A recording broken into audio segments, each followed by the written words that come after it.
Thanks, Roshni, for coming and doing this. Why is a lawyer moderating this session?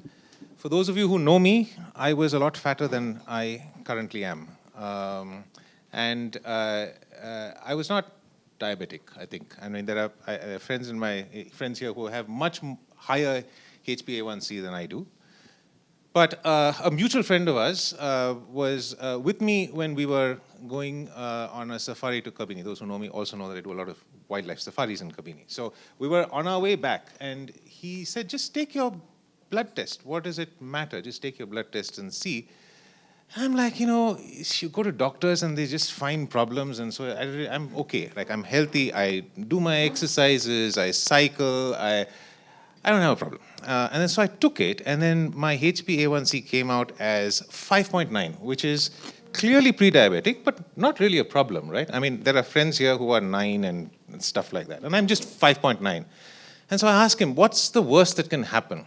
Of course, this friend is not kind, so he said, well, you could have, your toes could become necropathic and they could fall off. Or, and this is what I read from Roshni's book, most people come saying that they've lost vision in one eye. And I'm a lawyer, and I have to read, it's my livelihood, and I read a book a week. The worst thing for me was to be able to have to lose my eyesight. And so so I said, okay, so what do I do? Because I hate doctors, and so present company excluded, and Sachit also, because he was. So he just said, look, there's this video I'm going to send you, and he sent me 2 videos that Roshni did. That's before this book, so I had no way to sort of absorb this information. And so I watched the video, and we're going to talk about that, because essentially everything is in those videos, and those videos are available, and you can see them. And then he said, because I'm a techie, and as in this, I'm like a data nerd. I love doing this. So he's like, so I'm wearing, right here, I'm wearing this this Whoop band which measures my sleep and stuff like that. So he said, get a constant glucose monitor, a CGM, and just slap it on and sort of test for yourself. And that began sort of that journey of understanding this, listening to, watching the video and understanding sort of the science behind this, and then using tech to try and figure out what spikes my sugars. And within a year, my HbA1c was down to 5, and I had lost 20 kilos. Now, I made lots of mistakes along the way, because I was looking like a Bangladesh refugee. I was, the skin was hanging off. So there was a lot of stuff that the self-medication approach got me to where I had to go, but I wish I had this book. And so now that Roshni's written this book, it's an encyclopedia. There's more in here than you need, quite frankly. No one of you need everything in this book. I certainly don't need everything in this book. But since all of us have very different problems, there's enough in this. I think everyone's problem will be covered in some way. And so I thought when Roshni wrote the book, I thought it would be just wonderful to have this conversation, because it's really changed my life. It's put me on a path to, I've never touched a diabetes medicine, and from the stories in the book, it's clear to me that people who are who believe that they cannot live without the diabetes medicine can also go off the medicine, and that is really hopeful thing for everyone in the room. I'm not going to shame anyone or whatever. I mean, you may be proud of it also, to raise your hand to see how many of you are on metformin. It doesn't matter, right? If you are, you're not, but just listen to the story. So that's the reason why I'm here. I wanted to clarify why I usually come and talk about tech law and stuff like that. This is as far away from that as possible. But I have gone through this myself, and I can attest to the fact that it is hard, but it is possible, and it is very rewarding. So, Roshni, I've spoken a lot. I just want you to start with the science. So, there are 2 types of diabetes, type 1 and type 2. Do you want to just take us through the science of what is type 1, what is type 2? I was pre-diabetic with type 2 diabetes, and of course, if it's type 1, I couldn't have done the things that I did. But you're the doctor, so I'll let you explain that. And we just go through the science, because I think the science is fascinating. And I just realized as we were talking that most people don't know this science. Most doctors don't know this science. Roshni's just come back from talking to a bunch of doctors and sort of opening their eyes to it. So this is sort of a distillation of a whole bunch of things that we're perhaps hearing and your doctors perhaps won't even tell you. But the science. Sure. First of all, Rahul, thanks for being open with your journey. It's always powerful when I'm not preaching my scientific degree to a person, but you having walked that walk yourself, it's always more real that way, because I would rather listen to someone who's done it rather than just theoretically speeching away. So thank you for that. Maybe if I could see a show of hands, how many do know the difference between type 2 and type 1? Okay, many people do. So probably you know it as one of them needs insulin to stay alive, and one of them can get away with tablets for many years, right? Do you know what is the actual difference between the types in terms of the biology? If I had to ask you what is diabetes, forget the types of diabetes. What is diabetes? Oh, there's a smart person in the audience. So that's type 1. When insulin is not forming enough, that's type 1. One person from this side said it's insulin resistant. So you all are a very mature crowd. Most people say diabetes is a sugar problem, right? Now, sugar problem could be type 1 or type 2. The difference, which you all have correctly pointed out, is that in type 1, the body is not making enough insulin. In type 2, the body's been for years overproducing insulin. In the precursor phase of diabetes, you have the pre-diabetes, you might have increasing belly, you might have liver enzymes going up, triglycerides going up, PCOS, generalized fatigue, blood pressure. All of these are the little warning signs in different people how they're getting into type 2 diabetes. So the insulin levels are going up to try and prevent the glucose levels from going up. When that stops working, and insulin resistance is a very difficult word. How many of you are married or no married people? Married or no married people? Yeah? Know what marriage is about? Okay, yeah? So initially we listen very beautifully, right? Like even little whispers, I can hear, I'm listening so attentively, very insulin sensitive. Okay, so insulin is a very powerful hormone. The cells are primed to be sensitive to them. But what is resistance is 15 years post-marriage, where even if you're yelling, I don't want to listen, right? So insulin levels are high, the job is not getting done, glucose is still rising, the cells are no longer listening to the beautiful insulin message that's been coming along. So insulin is necessary, we need it, but when the systems break down, which is what we're going to talk about, that's insulin resistance. That's the whole journey of type 2. That's the reversible bit. Okay, so let's get a little more into the science, which is there is sugars, and sugars are necessary. So if you say it's a sugar problem, we can't do without sugar, right? Now, I mean, you need sugar, either the sugar in your body or sugar from outside. And tell me now, the insulin, what's the job of the insulin in relation to the sugar and the cells? And then how does insulin resistance develop? So I'll just make one clarification there. We need blood glucose, but we don't need to eat the sugar to maintain the blood glucose, right?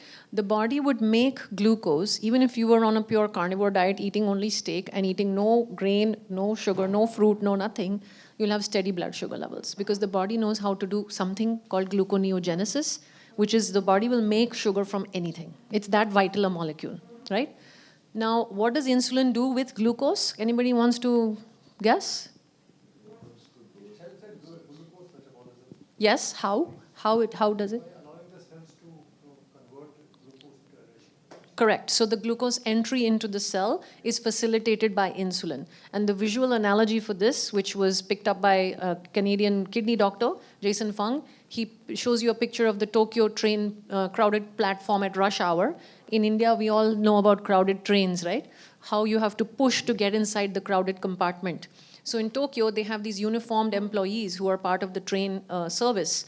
Their job is to push the passengers inside. So the analogy is insulin is like those uniformed train employees who push the glucose being all those passengers trying to get into this evening rush hour train. So insulin facilitates the delivery of the glucose into the cell. That's why in type 1 diabetes, anybody who's seen an unfortunate situation where you don't know the diagnosis, if it's a child, they might be losing weight. And that's how the diagnosis is made. Parents are feeding the child, child is getting weak and weak. They're eating carbohydrates, they're eating sugar, eating glucose for energy.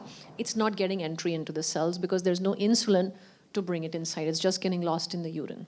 So insulin's job is to help the body take energy and store it. And of course, if you already have energy in the cell, the insulin, now that's really like that Tokyo attendant, because if you see the Tokyo trains, they actually sit and shove people into an already full train. And so if you think about insulin, it's trying to shove more sugar in when it's already full of sugar. And I think that is perhaps the most vivid analogy to me in the video that I saw with Roshni. She actually shows this image, and you just think about a stuffed train, stuffed with sugar, which is what my cells were like, and the insulin is trying to shove more people in. And then what does the medication do? How does the medication help you get past that? So if you've got the diabetes metformin or whatever the medications are, what's the role that medication plays? So again, anybody who's lived with diabetes knows that there's like 5 to 6 or 7 different common names, common categories of diabetes prescriptions. Metformin being the most popular first choice. Its job is to make the body again sensitive to insulin. So the insulin message becomes more effective again. Makes the liver more willing to listen to insulin. So the liver and insulin are in partnership. Insulin comes from the pancreas. The liver is going to listen to insulin, and it's going to dial down all this sugar that it's trying to manufacture in high amounts, and it's going to be able to respond again. So metformin works at the liver. In fact, it's such a brilliant drug, but we don't exactly know how it truly works, even now. One of the things it does is reduce the excess sugar that the liver is trying to make and makes all the cells more responsive to the insulin itself. So you don't get a hypoglycemia problem with metformin. That's very important to say, because whatever lifestyle changes you're thinking of making, metformin is not going to put you at risk of low glucose. A lot of people with diabetes, they walk around thinking, I have to eat on time. You don't have to eat on time if you're just a walking, talking person who's not been to a doctor's office with your diabetes. The only time you have to eat on time is if we've prescribed a particular category of drug, especially the sulfonylurea class, and I talk about that in the book, who will have insulin be pushing even if the glucose is running low. So it'll take whatever, even if there's no rush hour on that train, let's say, platform is empty, cells are okay, maybe some space is there. There's only one person standing on the platform, everybody's chucked inside the train, and the platform is completely empty. That's a low glucose problem. So these medicines will not pay attention to the reality on the ground and will just take all the glucose and start pumping it. These are the patients who are scared of low glucose. It's because of the medicine, not because of diabetes itself. So always know that, talk to the doctor that, hey, I don't want to be on this medicine. I want to be free to skip a meal, free to reduce my food. So that's one category. The other category, another one I don't use, is it will block the absorption from the gut. It coats the lining of your digestive tract. So you eat those 3 idlis, and the medicine is going to block you from absorbing those 3 idlis. Now, to me, this feels like some mind game. Is why did I eat it if I don't want to absorb it, right? Just for some chewing experience, right? So that's one category. Another category will help the glucose to excrete through the urine. So we're coming up with new and new ways. Now, you've heard about these blockbuster drugs, the Ozempic class of drugs. Those are gut hormones that are giving back in an injection form. It's not that the body doesn't make it and you've run out of it, so we need to supply it. But it's like a top-up. And it's trying to exaggerate the function of these hormones that you already have, who help insulin do its job. So all of this is to say that we have, whoever's got type 2 diabetes has a problem, and we are finding chemical ways in which we can get around it. But you in the book suggest something which uses no drugs, and you call it the 4 wheels of the car. So let's just get into that. What are the 4 wheels of the car? Yeah, so on the cover of the book, there are these 4 circles representing each of the 4 wheels in order. First being nutrition, sleep, stress management, and exercise. These are the 4 wheels, and I go in order with these because a lot of times you go to the doctor and they'll say diet and exercise. Eat less, move more. Calories in, calories out, right? Eat less calories and burn more calories. That means they're prescribing you exercise on day 1. And I have a specific reason why I go in order, and we can talk about that. But this is the overall concept, and I created, I'll tell you the story. You see these chairs or tables that have 4 legs. I used to call it the 4 legs of the table. Okay, I used to call it 4 pillars. There are some books also out there, 4-pillar plan and all that. I was using those analogies, and I started to feel, and I had this makeshift. I was shifting clinics one time, and the legs of the table were a little rickety. I was in a makeshift table. I said, see, I'm telling the patient, see if one table leg is loose, how unstable the table becomes. And I realized that I'm not liking this table analogy. I like the wheels of the car analogy better, because today I might reverse my diabetes, but then 6 months from now, maybe my child is moving to America, maybe my mother-in-law is not well, maybe there's a wedding, maybe there's a holiday. Some life event is going to throw me off, where everything that was going perfectly, I'm suddenly no longer able to keep things on track.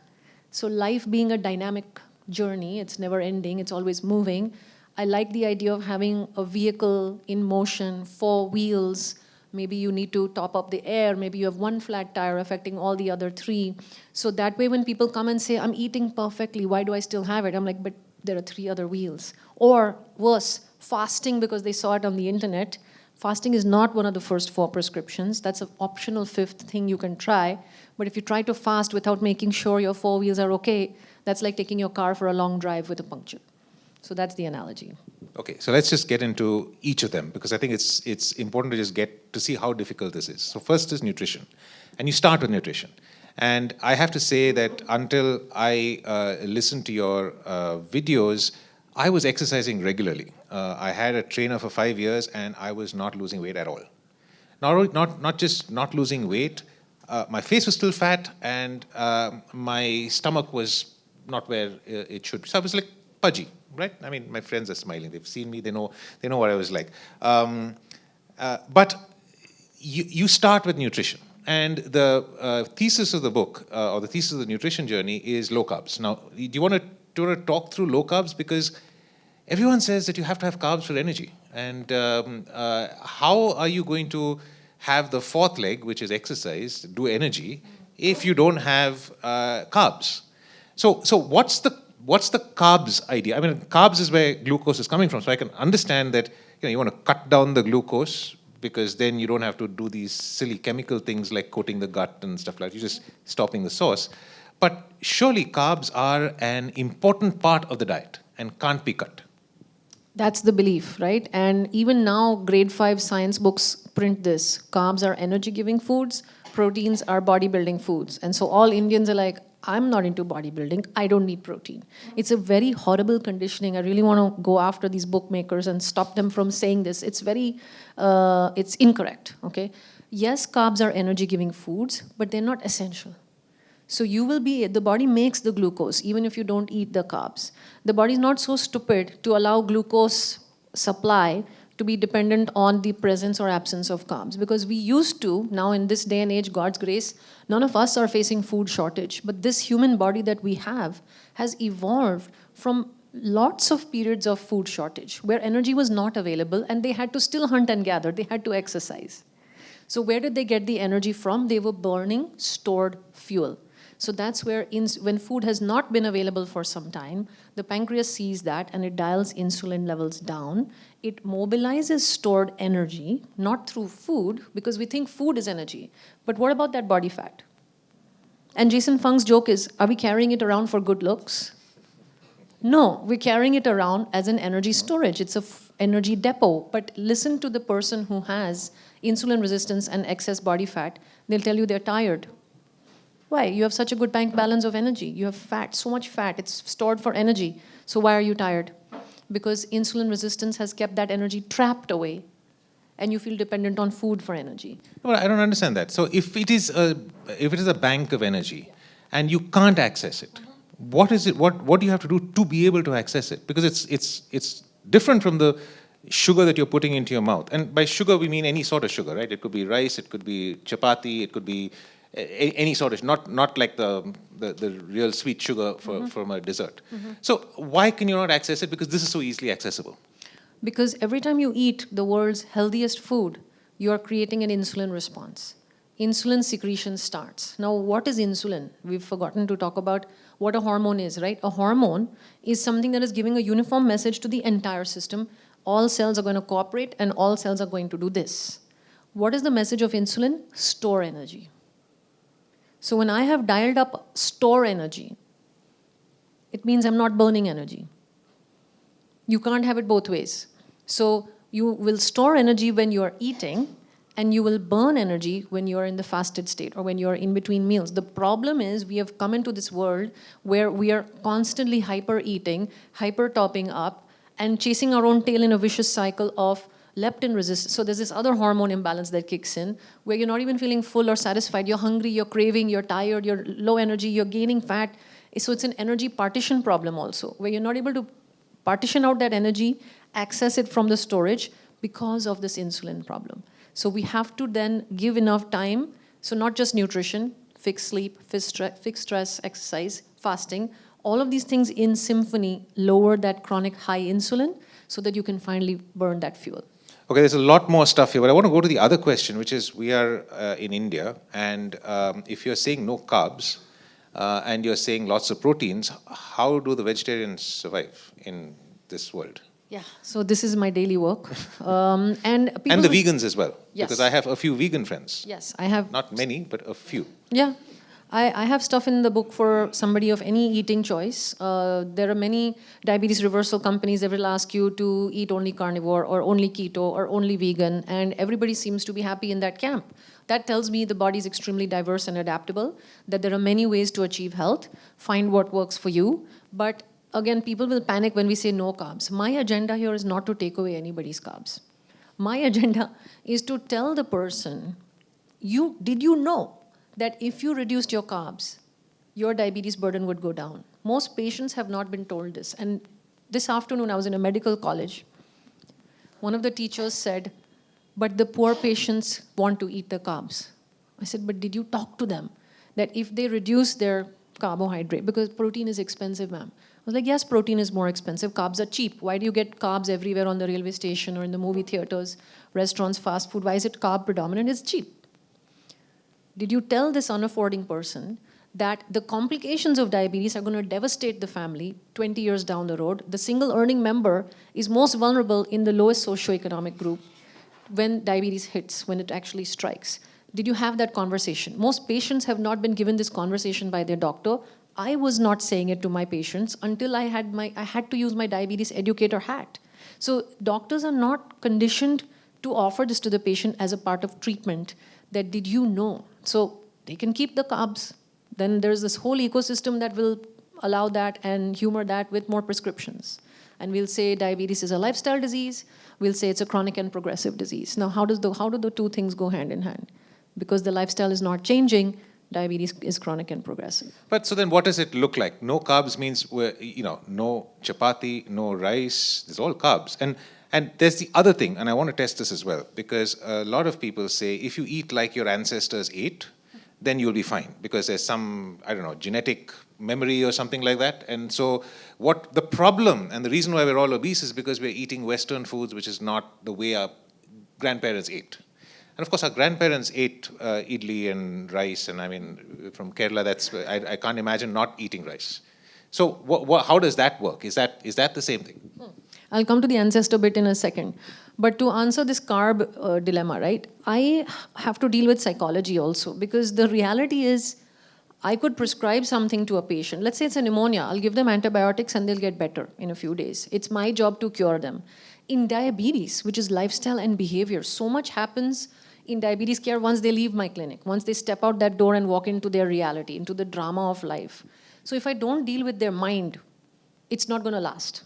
They'll do it for a few days because maybe they like me, okay? Or they paid some fees, so they better stick to it. They feel like some guilt. But for it to stick, I need to have their buy-in. So the buy-in I do, it's not fun. If anybody's been on a diet, a calorie-restricted diet, has anybody tried? Some hands? Yeah, tried it. Sometimes you're hungry. You cut the calories and you're hungry. How sustainable is that to feel hungry all day? So when you take someone who's on high carb and you just say, reduce your carbs, now they're going to panic because those 3 idlis, those 3 chapatis was giving them that stretch, the fullness, and the hunger pang went away. If I cut it, they instinctively, their body wisdom is yelling, I'm going to be hungry. And they're going to run away from this idea. So I don't do that. I first push the protein up. When I do the assessment, I know that they're not getting enough protein. This whole jazz about GLP-1, Ozempic, Wegovy, Mounjaro, What do those hormones do? They increase GLP-1 activity in the gut. When you eat enough protein, you stimulate natural GLP-1 in the gut. What does GLP-1 do? What does Ozempic do? Cuts appetite. You're not hungry. You don't feel like eating. Now, do you want to cut your appetite by a medicine that's expensive and comes with side effects? Or do you want to cut your appetite by natural protein through food? So when you give people more protein, I just wait. They'll start telling me, I'm so full. I'm struggling to get so much protein. I have no space. Congratulations. Now you may reduce your carbs. So how much is too much protein? There isn't. I haven't No, seen a there's person gotta get be. sick from protein yet. I haven't seen a single person get sick from protein. They've seen studies up to 2.4, 2.6 grams per kg. So I've never seen an Indian eat that much protein. We're too shy. It's just not happening. But even an Indian who eats 2 grams per kg, not seen any kidney damage. I'm waiting to be invited for a TED Talk, and the name of the TED Talk is India's Protein Phobia is Driving the Diabetes Epidemic. It's so clear to me that India is afraid of protein. There's no reason to. Yeah, I know. And the uric acid is coming from... It's wrong advice. It's wrong advice. Uric acid goes up because of insulin resistance. So this sentence that protein causes uric acid is false. Every single patient of mine that comes in, about 50%, my clinical pharmacist has come from the suburbs of Bangalore to watch this talk. She's right there. She'll tell you, she's tracking all the labs. We increase everybody's protein and the uric acid comes down. I am de-prescribing gemfibrozil, fenofibrate. I am de-prescribing the medicines that are being given for uric acid when they're increasing protein. Why? Because they're reducing their carbs. So this is wrong advice. Can you talk about cholesterol and triglycerides? Because one of the things that scared the crap out of me when I did this was that just as my HbA1c came down to 5, my triglycerides went up. So I would have needed... I mean, it's your back now. triglycerides. Huh. Yeah, it's back now. Huh. But I'm just saying, is there a correlation? And I'm just throwing these Yeah. strange things at you without showing me the rest of your labs. But Yeah. So I would need to look at that panel. Sometimes it depends on, did you do the triglyceride during a long fast? If it was more than a 12-hour fast. But if I'm seeing HbA1c come down, I'm expecting triglyceride to come down. Okay? So we need to look at that set of numbers and get the data. see, you go to a doctor, they'll always find something to look at you against. Well, I'll tell you how to make sure you're on the right track is now, make sure your triglyceride HDL ratio is less than 1. Yeah? But coming to cholesterol and fear of dietary cholesterol, fear of egg yolks, these are all rumors. They're outdated. They've been chucked by the American Heart Association a decade ago. Egg yolks are not a nutrient of concern. It's at least a decade old, but we're still scared of egg yolks. I have made this mistake. I've been prescribing egg whites. I made corrections. So the thing with science is I hope that you don't want your doctor to still be telling you stuff that they read when they were graduates, just graduated. I hope that you want your doctor to be staying up to date with the new stuff. They can't be saying same things that they were saying 20 years ago. There's something wrong if that's the scientific approach or non-scientific. So dietary cholesterol was never the villain in heart attacks. Even LDL and total cholesterol is being called into question whether they are the drivers of heart disease. That's a very controversial thing to say, but it is being looked at very aggressively now. There's a big disagreement in the cardiology world that what drives heart attacks. And everybody who's worried about egg yolks is worried about a heart attack. Anybody who has diabetes should be worried about that. It's direct correlation. Diabetes increases cardiac risk. But there is no clear proof that eating cholesterol from natural sources, from whole foods, raises heart attack risk. What we do know is triglyceride HDL ratio correlates with cardiac risk very clearly before the first heart attack and in preventing the second heart attack. And since we're on the topic, what about dietary fat? Natural fat, not to be afraid. So 1950s and 60s, there was if anybody's interested in doing little historical walk down memory lane, Ansel Keys, he was a very prominent scientist, and he advised the US government. And it was President Eisenhower, I think, who had a heart attack and said, we must tell America how to reduce heart attacks. We must come out with guidelines. Ansel Keys did a cherry picking of data and came up with this hypothesis that dietary fat, saturated fat, dietary cholesterol is the villain, and we need to tell the country to cut down on this. And that's when the low-fat movement started. The world followed America. Look at us now. Cardiometabolic disease is still on the rise. They've seen the data that nations cut down their fat intake, heart attack rates still going up. So what happens when you reduce fat intake, whether it's in your home or it's in a processed food. If they dial the fat down, what are they going to add to make mouth feel, to make it satisfying, to make it tasty? They're going to up the carbs. So the processed food industry took advantage of this, made it cheaper with inferior quality ingredients by making it fat-free. Because how do you get a mouth feel on your mouth when there's no fat? You know how fat feels on the mouth. It's got that creamy feel. If you don't have any fat, how is it still creamy? They're adding emulsifiers. These disrupt the gut lining. Now you've got a whole host of problems. So dietary fat, natural fat, please keep it. It's the carbs. Okay, we spent all this time on the first wheel, and there are 3 more wheels to go. But I wanted to spend this time because this is really the transformation. For me, I did all the exercise, I did all of this stuff, but the diet and cutting the carbs was transformational for me.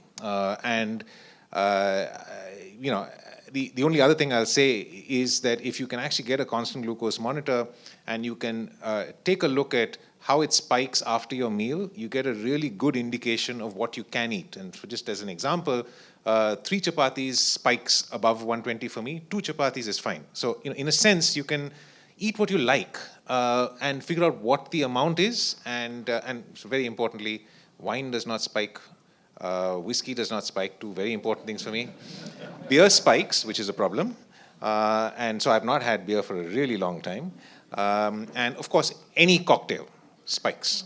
And it's just a useful thing to know, and then life is actually not so bad because I raise my hand. I'm on a diet. When you realize this, it may be good for your body that alcohol doesn't give you a spike. But it may not be true for everybody else. Absolutely. And the coda to all of this is I've actually stopped drinking for all sorts of other reasons. People are motivated to say, yeah, alcohol is harmful. No. My message was get a CGM. My message was not to prescribe alcohol. My message was get a CGM because it's also taught me that 1 idli is good, but 4 idlis are not good. And so it's more, to me, it's that's the only thing. And I'm really driven by science. I measure all sorts of things about me. And you had a question? Can I, is it on this?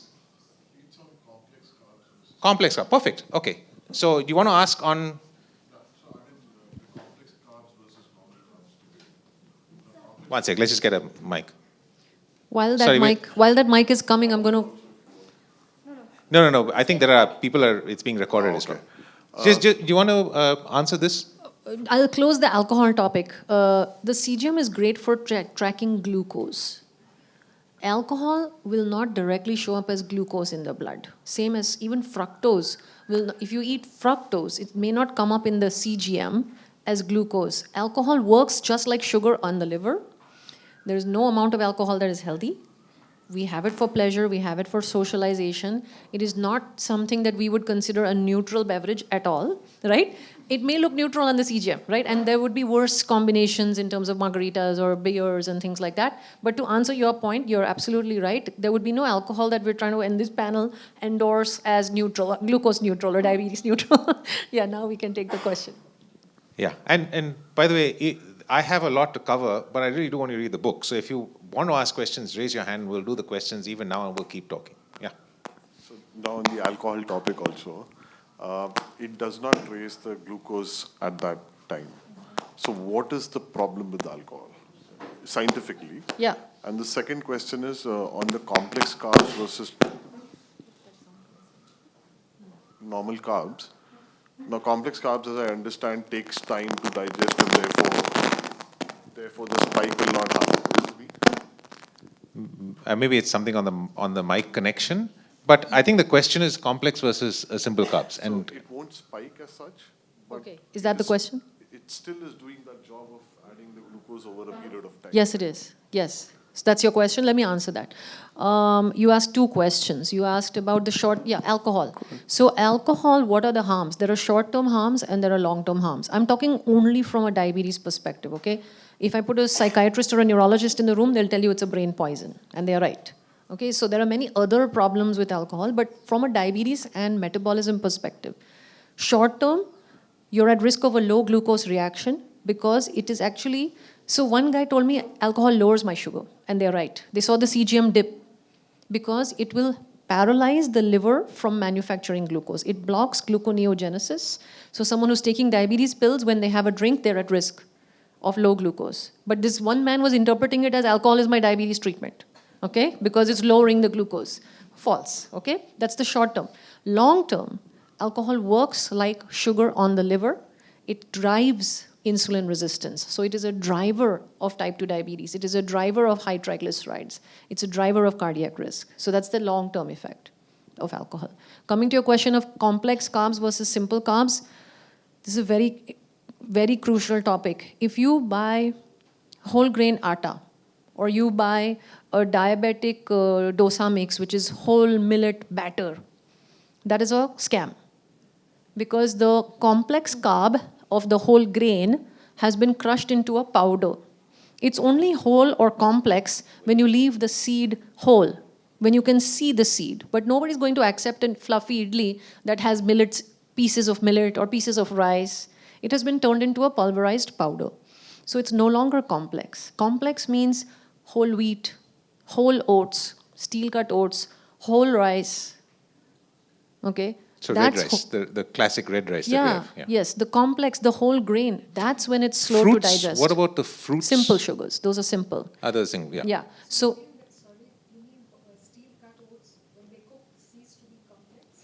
no, a steel cut is more complex than the instant oats, okay, like the oat flakes, the poha version of oats, right? The flat oats, quick cooking oats. Steel cut is more complex. It will take longer to, think about how long it takes to cook it, right?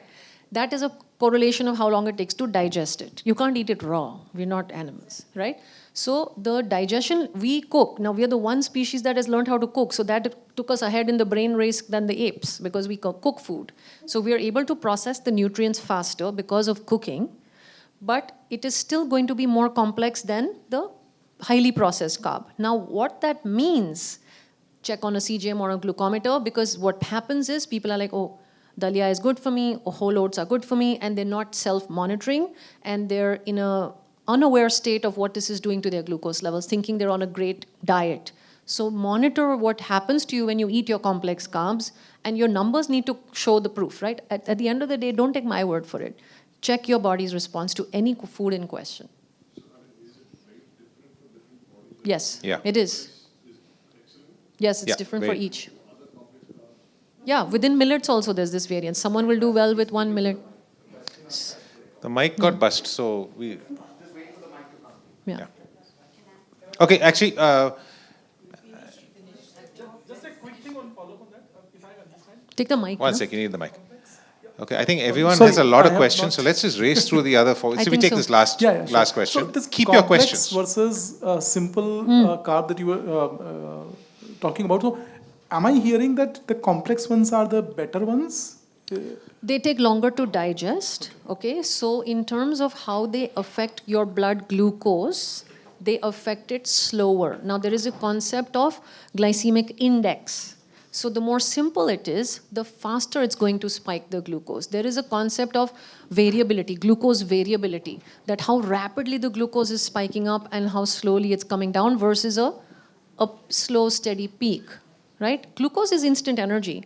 So just from a common sense perspective, do you want those, and people, you see this in children when you take them to Disneyland, you give them an ice cream, I'm having fun, and then they crash, right? They have these sugar crashes, they have these carb crashes. So if you're seeking slow, constant energy from a practical perspective, look for the complex carbs. Also from the diabetes perspective, the glucose spikes will be more stable, it'll be more flat. Okay, let's go through the whole thing because I think it's not just diet is really radical, and that's the reason why we should spend some time on it. All the other stuff you know, right? Sleep, stress, and exercise. But let's go to sleep. My wife walked, I don't know where she is, but she's been telling me ever since we were married that I don't sleep enough, which is true. Yeah, she sleeps too much. She will sleep at any time, and I wake up at a particular time, and so depending on when I go to sleep, then I just have 4 hours or 5 hours or 6 hours. But what happens with sleep? What is the reason why sleep is important in this whole process? So there's a study done, I like to stick to science. A study was done about 20 plus years ago. They took young, healthy adults, fit, no blood problems, no diabetes problems, and they sleep deprived them for 4 days in the lab. They did not allow them to sleep more than 4 hours, and they developed prediabetes. So sleep deprivation in terms of quantity can drive insulin resistance. And we don't normally just do 4-day in our busy lives. We're cutting sleep repeatedly. So it starts to stack up over time, and you end up getting insulin resistance being driven by sleep deprivation in terms of quantity. There's a problem with sleep quality also. All of us are vulnerable to this. We poison our brains and our pineal glands with our LED devices, and we allow blue light to go in. It's dark outside, actually. The sky is black, but my brain thinks it's bright as day. It's a white light coming on my face. My brain has no idea that I should be preparing for sunset and be releasing melatonin on time. So I will then go exhausted into the bed, and this morning I got up at 3:30 because I had to catch a flight to Bangalore. So I'm very sleep deprived, but I still don't feel the sunset. I don't get the drowsiness because of the artificial light. That's another pollutant. A third sleep quality problem, well, depending on which city you live in, you have noise, right? So noise pollution is another one.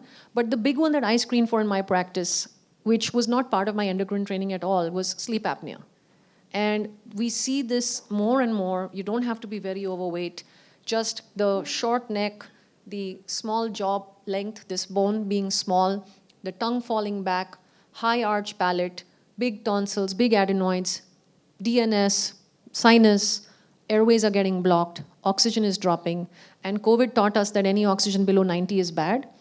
Sleep apnea patients are dropping their oxygen below 90 every night for minutes and minutes. It's as though someone is strangling them, but not from the outside. They're internally strangling every night. And this raises blood pressure, cardiac risk, and diabetes, difficulty losing weight. And this is snoring and all of those other signs. Initially of sleep snoring, apnea, yeah. but you may have silent sleep apnea as it gets worse, where the snoring actually subsides. They're just under breathing and they're not moving air. So we need to test for it. And of course, there are colleagues of mine who say they can take a nap everywhere, and very often it's in the middle of a meeting. So it's not that they can sleep at any point in time. Right. So if they brag that I have such great sleep, I can sleep anywhere, that's a very bad sign. That means that they're so sleep deprived that they can sleep anywhere. People fall asleep driving. We had a famous cricketer who fell asleep driving. Yes. Falling asleep. So more accidents are caused by sleepy drivers than drunk drivers. This is a known fact. So daytime sleepiness is not normal. If you're driving, boring meeting, boring movie, you're dozing off, it tells me there's something wrong with your sleep. And then the third one, I want to go through this because there are actually two more after this. The third one is stress. And you've specifically put it third. Can you explain why you felt the need to correct nutrition and sleep before stress? Because nutrition is one of the most powerful medicines we can use. Just by fixing nutrition alone, getting protein up and getting carbs down, the other wheels start to do better by default. Without any direct effort, sleep starts to get better. Why? Once you're getting enough protein, your body will make the neurotransmitters that are required for sleep. Serotonin, these trace amino acids, very important amino acids for sleep. We're trying to pop like individual amino acids as supplements now from all these fancy nutraceuticals. Just get enough protein. Your body knows how to make sleep chemicals. Sleep is essential for life. I mean, sleep deprivation is fatal, actually. So if you fix nutrition, your body would take all the raw materials for good brain health and sleep. Of course, if you have eaten well, the mood improves. And if you have slept well, the mood improves. So waking up fresh means you're less cranky, you're less tired. If you're well fed and well nourished, you're less cranky, less irritable, less edgy. So your stress management skills have improved by fixing the first two wheels. If I tell somebody who's going through a stress crisis, just fix the stress in your life, right? But I know that they're undernourished. I know that they're not sleeping well. They're probably going to feel defensive, panicky, overwhelmed. But it becomes much more graceful process when we fix other essential things first. Okay, and then exercise, because I think everyone exercises in some way or the other. Everyone walks the 10,000 steps or whatever else it is that we do. And I have to say that I exercised a lot before I did this. I didn't lose anything. I had a trainer. I did all of that. And then when I went through this, I actually spent a lot of time doing cardio. For some reason, I was scared to do weight training because I felt that if I'm, have less carbs, and of course, in the back of your head, you got carbs is the one that's giving you energy, and so how can you do this stressful weight training without that? So one, just to speak about, can you do all of these things and still exercise at that high level? And is there a difference between cardio and weight? And then there's also stretch. There's the whole range of things that you need to do. So what's the exercise advice? Great. So we have in 40 minutes compressed a whole book, and we have compressed probably what in my consultation would be 2 months of interaction with a person who has fixed nutrition, fixed sleep, fixed stress management. So you're saying you don't do this exercise stuff until you fixed all of this? I don't bring it up. They will ask me on day one, what should I do for my walks? I'm like, we're not talking about your exercise today. Focus on getting the protein up. Focus on reducing the carbs. Fix your sleep. There's all these problems. Get your sleep study. See the therapist for the emotional upset that's going on, right? We work on those, and guess what happens? I never have to prescribe exercise by the time I reach the fourth wheel, because simply by increasing the protein and cutting the carbs, their energy levels have risen. Spontaneously, they're telling me I have more energy. I wasn't prescribing energy to them. They have more energy because we fixed nutrition, we fixed sleep. So the initial fear that you have on paper is, if I cut my carbs, I won't have energy for exercise. If you've walked with us, you've seen your energy levels improve by fixing protein and fixing carbs. So you are already telling us, hey, I want to do some more movement. I have all this energy. And it's never been a push. I have never had to prescribe exercise to anyone that, boss, when are you going to start? They themselves are opting for it. So in the book, you talk about mitochondria, and I find mitochondria really interesting. It's sort of like the internal battery or the generator, or whatever the analogy is, of the body. So can you just talk a little bit about mitochondria and targeting, fat burning against protein and that whole thing? Because I think that's also another part of the thing which I didn't know until the book came out. You weren't so clear in your videos about all of that. So I took the long route to this. Yeah, and it was very geeky, so I had to leave it for the geeks in the book. Plus, as you write a book, you articulate and you read and you research more. So I learned a lot of things in the process of writing the book. So carbs give you energy. That's a fact. If you see athletes who are in Tour de France, they have proprietary beverages. You see a tennis athlete chomping down on a banana. Why are they doing that? They're not unhealthy people. They're getting instant energy from carbs. So it's a known fact that you can use carbs for energy. My population is not that elite athlete. My population is the average person walking around with metabolic syndrome, with prediabetes, etc. They have become carb-addicted mitochondria, where if they don't get carbs every few hours, their energy is crashing. These are unhealthy mitochondria. Mitochondria is the energy powerhouse of the cell. So in the dietitian labs, in the nutrition labs, you'll hear the word calories. The human body does not have calorie receptors. There is no calorie counting mechanism inside the body. That is for labs, for human-made measurements. The body counts energy in terms of ATP, in terms of nutrient sensing. Who makes ATP? Mitochondria. How? By receiving those glucose molecules, by receiving the fat molecules and passing them through either aerobic or anaerobic respiration. Respiration means breathing. So what do we do when we breathe? We take oxygen, we give out carbon dioxide. What's happening with that oxygen and carbon dioxide? That is being burnt. It is being used, the oxygen is being used to burn the fuels inside. So aerobic respiration is when you're burning fat. Anaerobic respiration is when you're burning mostly carbs. This is an oversimplification, gross oversimplification. But just if I had to make one table of 2 columns, this would be the broad division. And you want to be in aerobic respiration if you want to reverse the kind of gut that I had and stuff like that. So being in fat burn, training your mitochondria to burn fat is training yourself to have more aerobic fitness. But there is a benefit to anaerobic fitness. Strength training is about anaerobic fitness. When you push a muscle to failure, it burns, you can't lift one more time. That's anaerobic fibers within the muscle. And each muscle also has a combination of type 1 and type 2 muscle fibers. It's anaerobic, aerobic, both, right?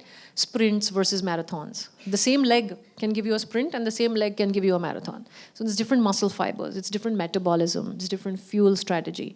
So yes, for fat burn and to be aerobic You want to, that's the idea of being in an aerobic metabolism. And all the details are in the book, so I'm not going to go into all the details because it's really geeky, but it actually is fairly fine-tuned. And I want to talk about, actually this car has got 5 wheels, and the 5th wheel is sort of the most radical wheel, and that is fasting. And I think, as much as I did everything with, it's when I did the long fasts that I could actually see a difference. Now, before doing a long fast, I was a bit nervous to be able to take this on, to be without food for a relatively long period of time is, 72 hours. I think that was the longest fast I did while I was in the middle of this, and I've done a few after that. But can you talk about, one, the theory behind fasting? Why is it that after having reduced your carbs and done all of this, you need to do this fasting as well?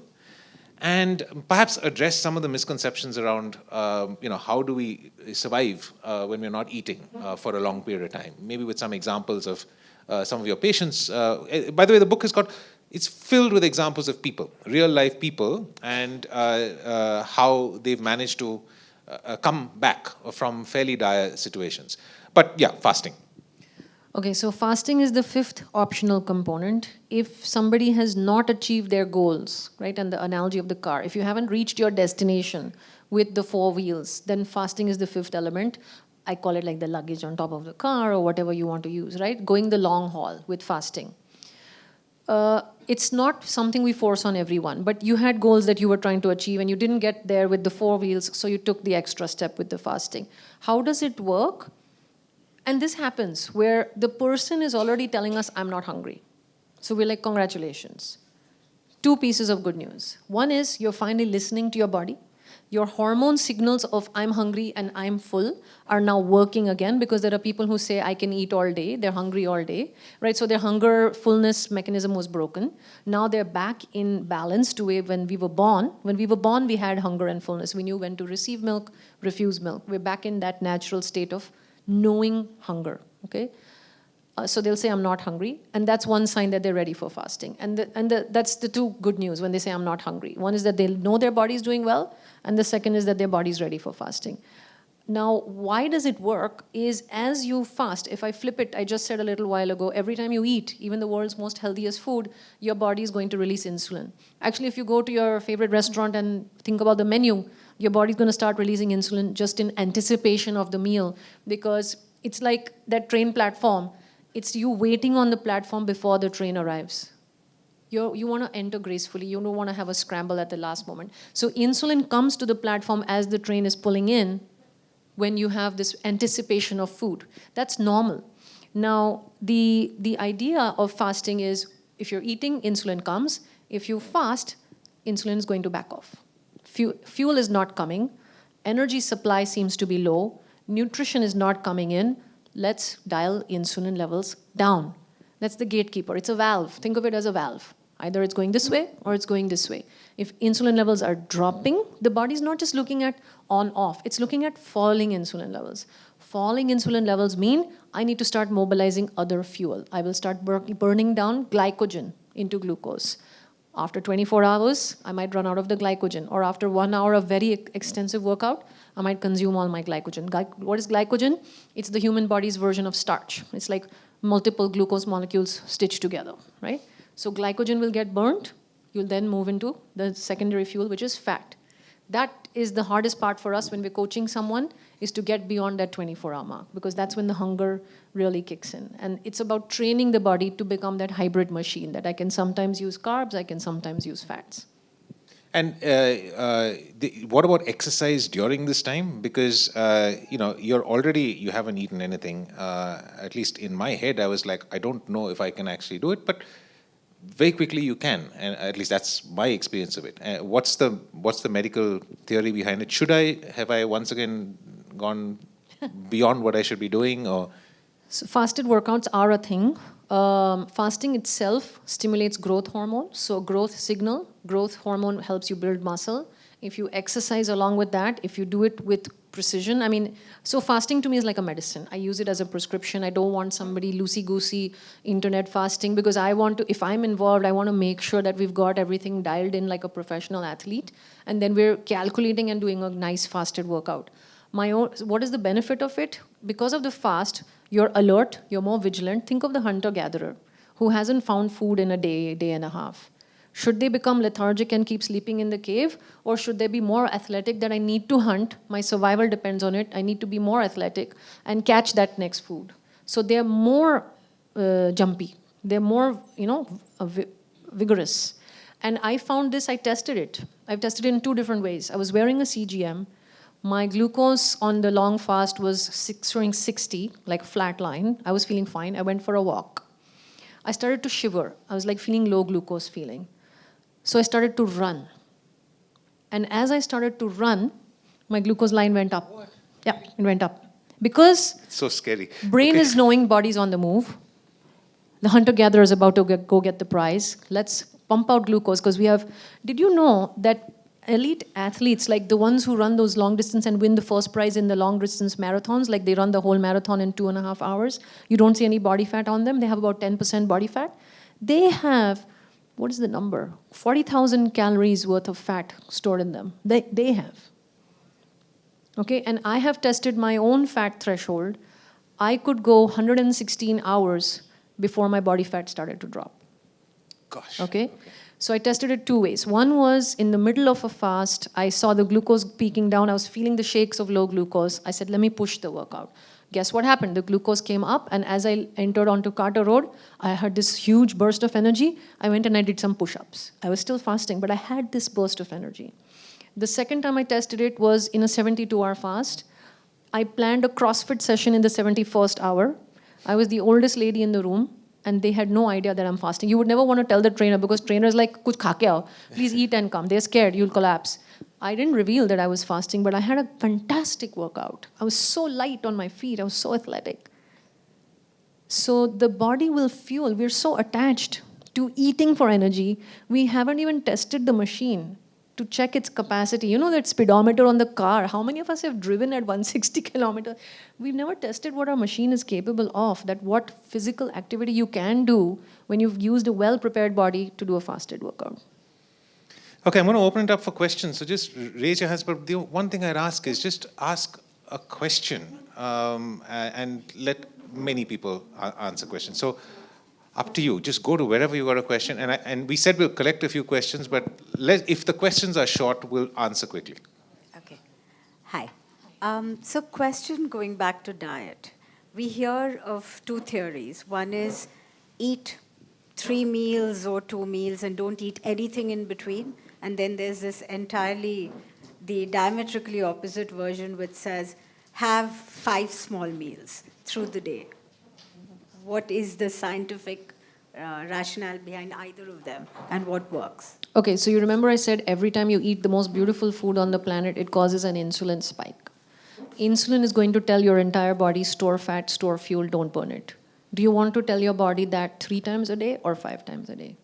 Do you want insulin-free periods in between where only when insulin dials down will the message be burn stored fuel, burn stored fat? Do you want that message? So I'm not going to tell you or anybody what's right for them. What do they want from their body? If they feel that I have all this extra fuel on me, I want to use it, well then why do you keep feeding yourself? Because you're never going to go into the low insulin state. You're never going to use the extra fuel.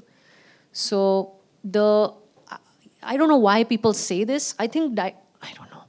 Maybe they do it to get happiness from the client, that she lets me eat all day. She gives me 3 meals and 2 snacks. Like to win approval from the client, people are happy to eat. Food is comforting. Food is pleasure. Food is excitement and joy. So maybe that's what makes them prescribe it. I don't know, but there's no hormone basis that I can justify. Okay, I have to say that this book is very sarcastic. So now you're seeing a slight side of Roshni's sarcasm. It is pretty brutal in some of the ways she takes down a lot of these theories. Roshni's Thank been you. very restrained today. I can see it cracking a bit. But can we do 2 or 3 questions, if you don't mind? We'll take 2 or 3 questions because we'll want to get through a few. Yeah. Roshni, thank you. First of all, I've read your book. It really is outstanding. It really is superb. The question I have is, I fast for 20 to 22 hours a day, intermittent fasting. So I don't know on the one hand how I can get 1.6 proteins a day with 1 meal a day plus a snack. And on the other hand, if I cut down the hours for intermittent fasting, when will autophagy kick in? Because then I don't have enough time for that to kick in. So that's the dilemma. Excellent. Can we get another question here? Yeah. Oh, we just do this side. Don't worry, we get everyone. Yeah. Just quickly on protein sources for vegetarians and vegans, if you could touch upon that. And this 2.6 gram per kg, is that per day or per meal? Per day. Okay, so that's like about 200, okay. Yeah. That's not a whole lot.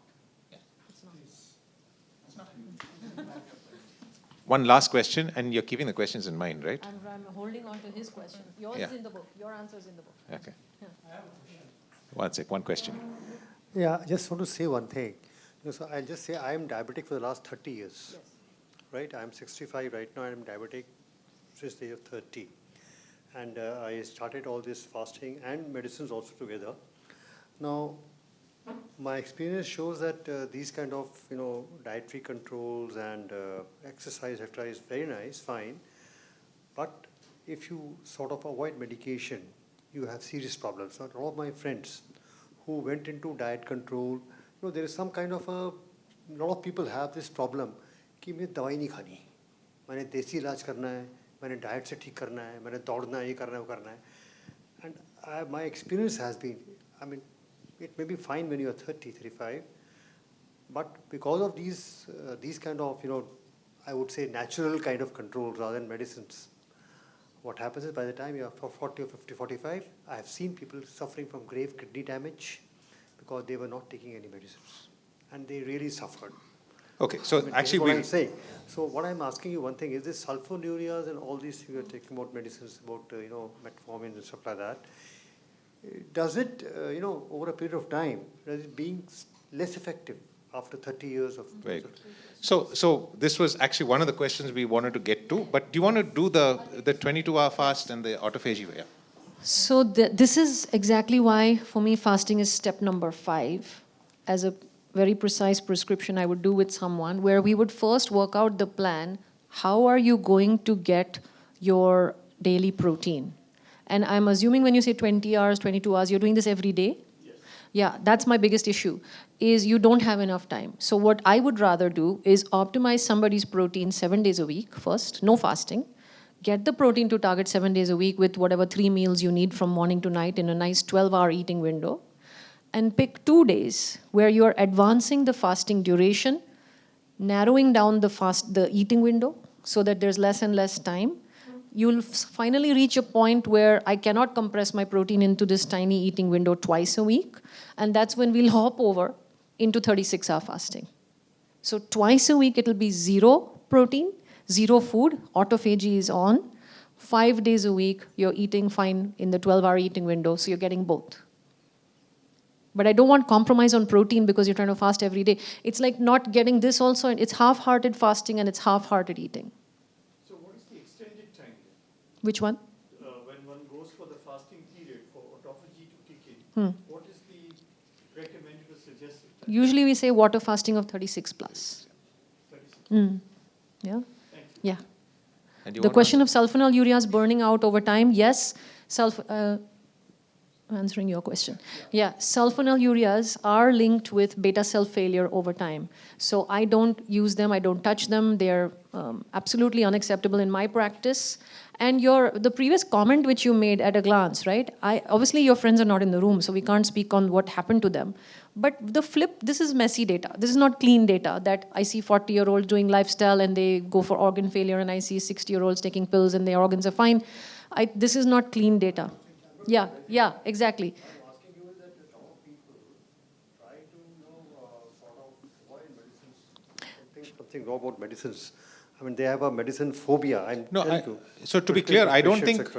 So I just want to understand that you must try all this stuff, but you should also carefully monitor your glucose. and see to Absolutely. it- 100%. and see That's to what it this that book if is. medicines are required, they must take it. For sure. Because Oh, yeah. I have seen people who avoid taking medicines like blood pressure medicines or diabetes. No, for the sake I'm, of kind of- I'm going to that stop. should be- That's not the point today at all.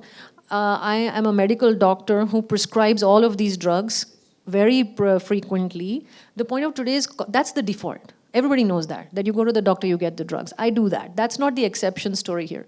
What we're talking about today is how to know what your options are if you are in the market to try and reduce your medicines through monitored, scientific, supervised lifestyle change. It has to be, we have to be responsible with the messaging, yes. And don't do the kind of stuff I did. I was not on any drugs. That's the only reason I tried this on my own. I was pre-diabetic when I did this. Yeah, I know, everyone says this. All my friends are laughing at me. What is 5.9? This is like a... 5.9 is perfectly fine. Yeah, everyone says This this. is why I'm asking, what is the good level? Because there is also controversy about what is the HbA1c level for diabetics. Let's get another question out there. Yeah. I really like what you said about like the topic of the TED Talk being, protein phobia in India. And like all this conversation about how many people we have in India today living with diabetes or pre-diabetic or on their way to pre-diabetes, right?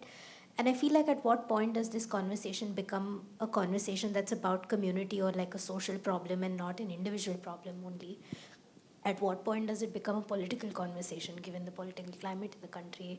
And like, just because like all of this is great, but all of this still becomes individual responsibility about what I eat, what I do, etc., right? But the fact still remains that when I leave my house, like 9 out of 10 places serve me idli and dosa and rice and upma in the morning or evening or afternoon.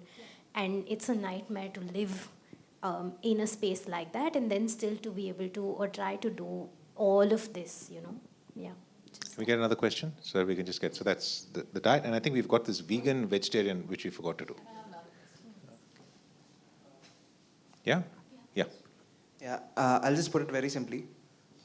I love Coke Zero. It just keeps me full.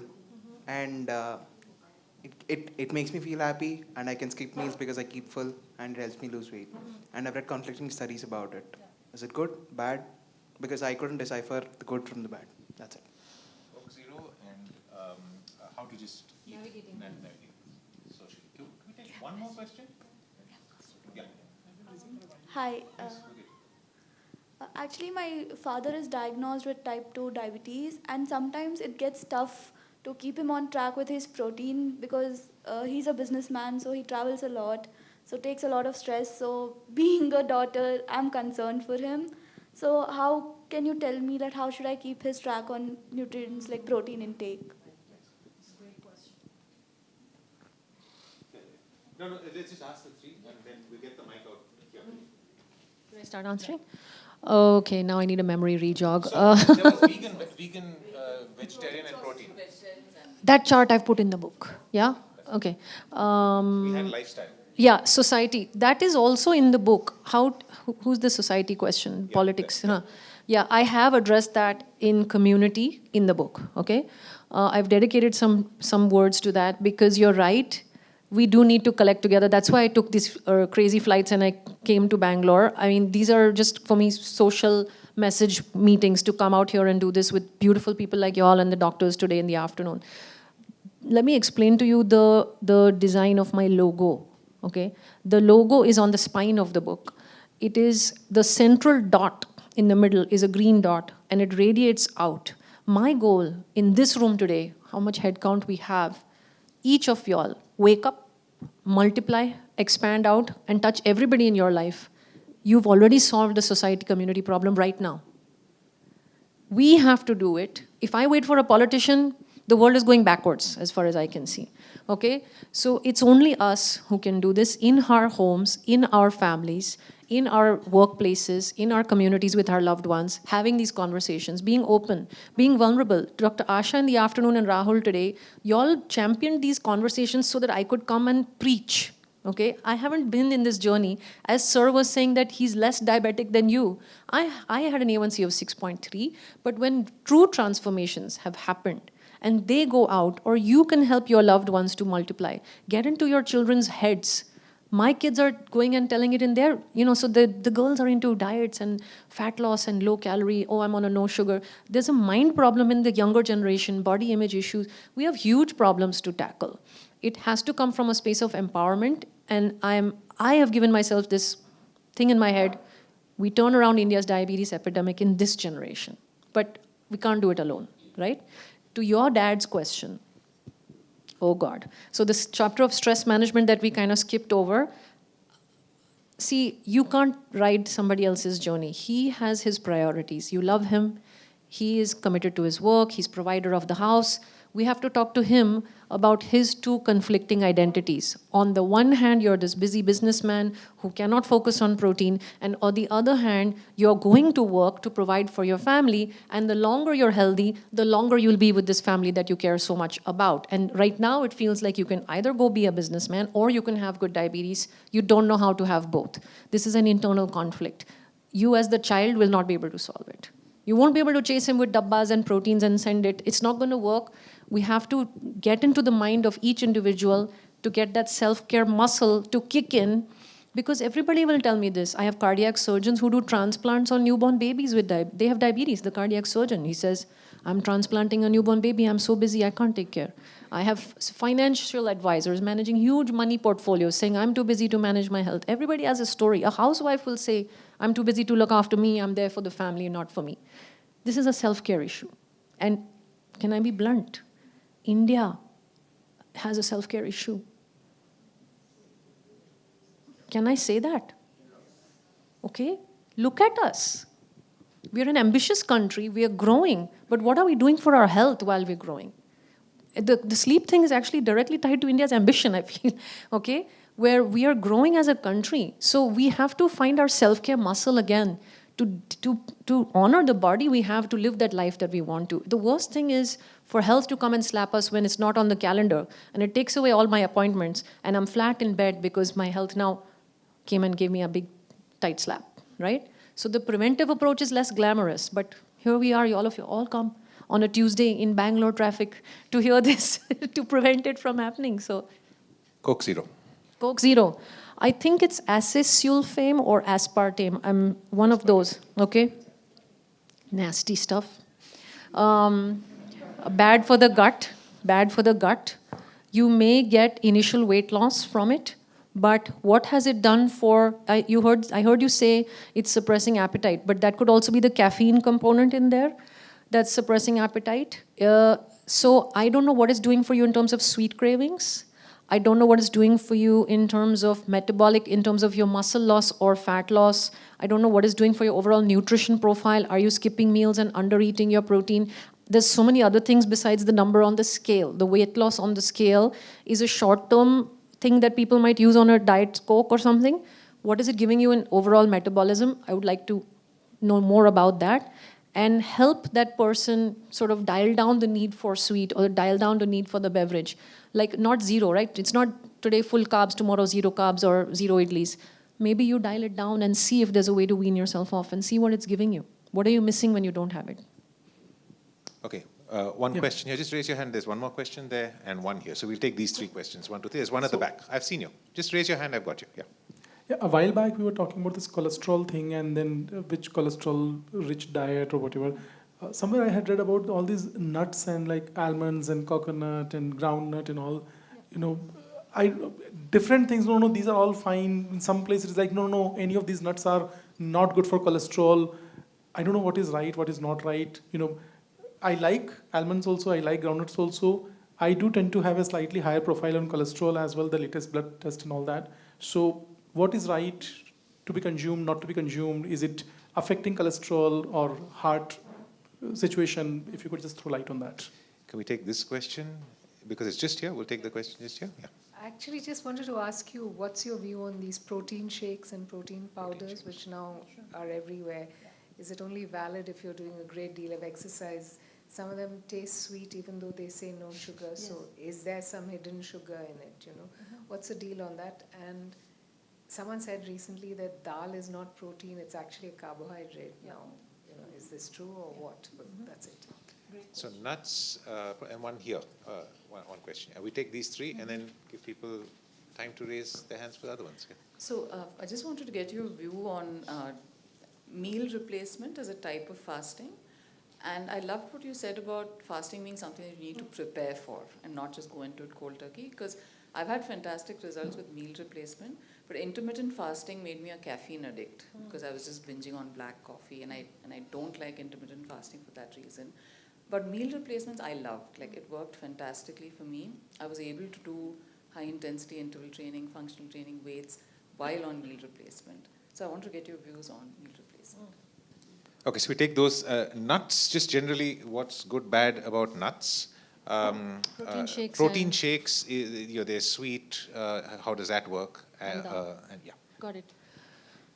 So Rahul had asked a little while earlier about dietary fats. And I said natural, unprocessed dietary fats, no problem. Natural fats have inbuilt satiety speed breakers in them. So if you were to eat plain almonds or plain cashews, you would feel full in some time. The drama comes when we salt them, we roast them, we make them chaat, tasty, like, spicy. Now it's going to go beyond your satiety threshold and you're going to be vulnerable to overeat a capacity. They're very nutrient dense. So not from a blood cholesterol perspective, but from nutrient density, overeating beyond what your body requires. So if you can eat them mindfully, enjoy them, I don't have any problem. I'll also give you, I like to answer questions, not just at that little ground level. I also want to answer it from a bird's eye view, 10,000 feet view, so that you know how to answer the question next time yourself. If someone tells you to be afraid of a particular natural whole food, I would doubt what's the advice coming. Because why should we be afraid of natural foods? This food is very bad for you. Now, acesulfame, acetal, I'll scare you about it. Okay, aspartame, those are not natural foods, but real whole food. If someone says fearful things about it, I don't like that. I don't want to be afraid of my own physiology. Okay, cholesterol is a huge controversy. I think we could do a symposium with an open-minded cardiologist and go on and on about whether eating fats is bad for the heart, whether dietary cholesterol is bad for the heart. My short answer to you is I haven't found enough evidence that you need to avoid natural fats for cardiac health. Yeah? Your question about protein shakes. If a vegetarian or a non-vegetarian is not meeting their target, it's not just for gym bros. All of you in the room, assuming you don't have any kidney disease, I'm telling you, go for 1.2 grams of protein per kg body weight. So a 60 kg person is aiming for 72, 75 grams of protein a day. That's 25, 25, 25. If you cannot source that through natural whole food, whether it's vegetarian, vegan, omnivore, carnivore, whatever, whole food first, then you would require a protein supplement because I'm not okay with you being protein malnourished. I've seen a host of there's a whole chapter in chapter 1 about protein malnutrition. So then you might need a protein shake if we're choosing a lifestyle of vegetarianism or avoiding animal protein. That's one. I teach my patients label reading because you're absolutely right. It might say sugar-free on the front, but it's got a whole host of poisons in the back. So label reading, we teach our patients to find single ingredient protein supplement. It has no taste. It should not taste like cookies and cream. It shouldn't taste like blueberries. It's a protein, right? So single ingredient protein supplement, and then we work with the patient to make that tasty in their own kitchen with things that they can recognize as actual ingredients from the pantry. Does that answer? Dal is more carbohydrate than protein. Every dal, every pulse is 65%, 60 to 65% carbohydrate and 20 to 25% protein, exception being soybean, which is 40% protein and 20% carb. And your question about meal replacements. Yeah. So I don't know what's in the ingredient list. I'm a big fan of reading labels. So I don't know what's the component of the meal replacement. I also want to help a person build their relationship with food again because chewing gives you that sense of satisfaction, pleasure. If it is feeling sustainable to a person for their short-term weight loss goals, yes. But what about the long-term plan? What is the off-ramp plan? When do we get you off shakes, meal replacements? I don't want somebody living on liquids forever. I want them to get that joy and pleasure of eating a real meal and not missing out on the fun and satisfaction of chewing. And when do your jaws and your cheek muscles get exercise? We talked about sleep apnea. Everything nowadays is very soft. We don't have to chew anything. So the more you're gulping your food, it's very soft, mashed, liquid form. You're not getting any exercise of your jaw muscles, throat muscles. So this becomes airway problems in the long run, teeth problems in the long run. We are designed to chew. But all of us are going and removing our wisdom teeth because we don't chew anymore. Everything is soft. So from that original design concept, I would like to help them get out of the meal replacements after they've achieved the goal and definitely do label reading to make sure they're not consuming other things in the process. So chew your fruits as opposed to put it in a juicer and just drink the juice, right? So yeah. There was a question at the back. One more question here. Yeah. and one more question. You talked about the extended diet. Yeah, hi. And for an existing diabetic patient, whether on oral medication or insulin, what would your recommendation for those be? And in that extended diet period, would they go off medication or continue with the medication? Would they actually not eating anything? We've got one question just behind you. We'll take the question there. Good evening, ma'am. Very happy to listen to you. So I'm a healthy person. Just like you're giving consultation to people and patients and all. How much time is required to take consultation for you? Can you do online if I'm in Bangalore? And how much does it cost? Time and process. Cost. Thanks. Okay. We'll leave that for lightly. But I want to get people who haven't asked questions. So there's one there, and there's one here, and I think perhaps one at the back there. And yeah, I just wanted to ask, how did the previous generations manage this? Did they not know this at all? Or, I mean, how did they lead a healthy life? So do you want to take those three questions? Your question, sir, about how does a medicated person with diabetes prescriptions, how do they go into fasting or diet change? They need to do it under supervision because you're at risk of hypoglycemia. The blood pressure starts to drop because you're losing all this extra salt that the body was retaining. So Dr. Rakshita is here in the audience. She's constantly monitoring the dosages, reducing the BP medicine, reducing the cholesterol medicine, reducing the triglyceride medicine, the diabetes medicine. Insulin comes down rapidly. So it has to be closely monitored. So you need to then correspond with your doctor that, hey, I'm about to go do all these exciting things. I want to be on less medicine. That's why it's on the cover of my book. How do you navigate with less medicine? And get your doctor's buy-in so that you can do it safely. Because you would find rapid changes. Nutrition changes are extremely powerful. So please do the doctor supervision part. Your question about, yeah, I work online. My fees, my team will tell you. So yeah.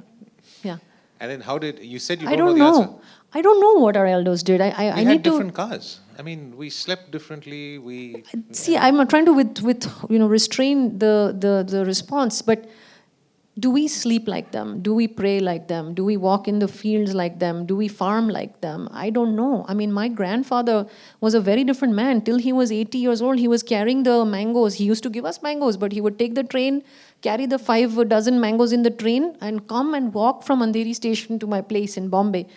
But he had diabetes. So I don't know. I don't really think it's a helpful conversation for me to talk about somebody's forefathers who's not in the room right now. If you are sick, I need to help you. I mean, if your grandfather was great, that's amazing. But I need to help you right now in this real time, real present moment. So, Okay, yeah. we're going to just do questions for people who have not asked a question before. So this is our last round because we started bang on time. I want to end bang on time. So 1, 2, and that question at the back and the question here. So 4 questions we're going to race through. No, I have Quick got questions. familial uric acid, so we take medicines. If I take a lot of protein, then my uric acid will increase. Will increase. But how do you know that for sure? We'll Because come to they that say question. protein gives. They say, yeah. One question here. Yeah. I have a question about soy because it's got a lot of bad press these days. So again, as a protein source, and especially with the GMO, if that is a feasible option. And also the other thing is about mango. She wanted to know, since it's mango season, if that's something. And milk. Milk is again a big problem because of all the stuff that it's fed to the cows. So if you can answer Excellent. that. Thank Uric you. acid, a whole bunch of stuff about food. Yeah. Soy and mangoes. Soy, mangoes, and Hi. My question is, hopefully it's current, but I was just wondering, there are some families where, there's a lot of eating, lots of people are very fat, whatever. They never require full-blown diabetes. Yeah. They might require cancer, as in mine, but not diabetes. Mm-hmm. How much of what you've studied or worked with overlaps with genetic inheritance and a gene map? That's a great question. Can we take that one last question there? And then we'll wrap up because we've got, yeah. Hello. Yeah, this is quite an informative thing and a lot of questions did answer most of mine. I have a daughter who is type 1. So does this work for her as well, was one question. And since she's going through puberty, all her hormones and all these things are like off the charts. So what can we do for them as well? Yeah, we haven't done any type 1 today. So shall we just do uric acid, the milk, soy, and mangoes? Yeah. Yeah. And then the genetics. Genetics, yeah. So, ma'am, you said familial hyperuricemia. Somebody has given you that diagnosis. And in the afternoon, in the doctor's session also, somebody said, I have familial hypertriglyceridemia. Now, those are genetic terms. But if the doctor has seen that your dad and mom had it and you have it, they're saying familial because they know you're a family, but they've not done a genetic test to confirm that it's written in stone that this is permanent and fixed. Okay? You can inherit habits from your family. Habits, right? So they say protein, khane se uric acid. Who are those they? The same way the forefathers who are living amazing lives, bring them in the room. Bring those they who are saying protein and uric acid in the same sentence or saying protein and kidney in the same sentence. Bring them here. Then we should talk and ask them to show us the science behind that statement. It is a false statement. I have investigated this, looked up every place that I could find. I've never seen increasing protein to target while reducing carbohydrates. I have never seen it increase uric acid. Okay? So if it's a they say and you're stuck and you've not tried it, please try and prove them wrong. Yeah? Okay. Milk. Cows are treated pretty badly. So it makes us want to avoid the dairy industry as a whole. Having said that, we are very separated from our food supply. So if it's a vegetarian person's key protein source, it's going to come down to personal choice. If they can find a way to get protein through a vegan approach, great. Then they'll say, but what about the fungal residue and the pesticide residue on the plants? Sure, that's the world we are all living in. So food supply is a big problem.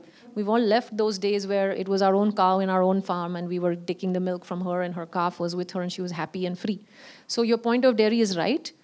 Having said that, I've seen people take dairy and turn around their diabetes. I've seen vegetarians rely on milk 2-3 times a day and improve. There was one couple that relying heavily on milk, both the husband and wife had bad numbers. So then it made me think it can't be genetic. They weren't related in any way. I started suspecting the milk. And I couldn't test it in any way, but it makes you wonder that maybe they were getting some strange milk quality that was doing something to their cholesterol profile.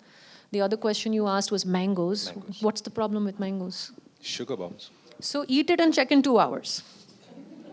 You know, I did a 2-hour session in the doctor's hospital this afternoon, and the biggest takeaway in a medical audience was, ma'am, the simplest and most powerful thing you told us today was, if we ever have a doubt about can I eat this, I should measure my glucose, eat it, and check in 2 hours, and my body will give me the answer. And my follow-up to that is, let's say mangoes in 2025 season spikes your sugar badly.